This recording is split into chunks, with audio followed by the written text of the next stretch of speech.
family, welcome back to the channel.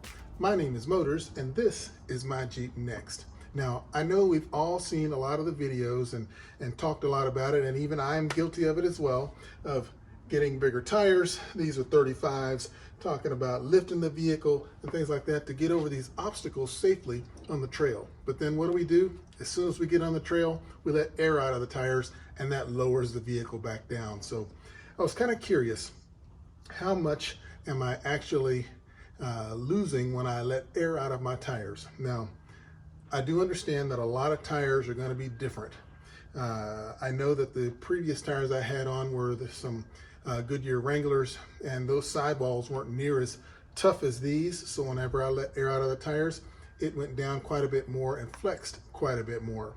These Geolandar G003s, I typically run them at 28 pounds, and when I go off-road, I lower it to about 15 or so.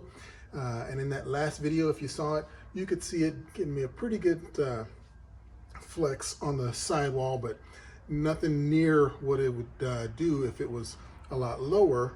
But I'm not going over anything crazy. But I kind of wanted to do a quick test and something for everyone else to consider if you have a few moments of your time, just to see how much your particular tire lowers the vehicle when you air down. So let me get everything set up and we'll get at it.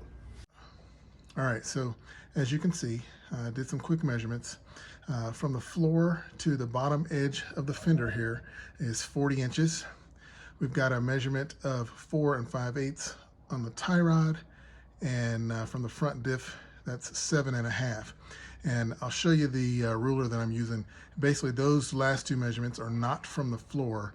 We're just gonna work the difference to see how much it changes once I let the air down. So, okay, so like I was saying, I'm using a couple of old school rulers. So we're just gonna see what the difference is as it goes down. So right now, the tie rod is at 4 5/8, and the front diff is at 7.5. So let me let the air out, and we'll see how this changes. All right, so like I was saying, these Yokohama Geolandar G003s typically run at 28 pounds on the streets, and on the trail, I usually air down to about 15. So I'm gonna lower both tires, both front tires, down to 15.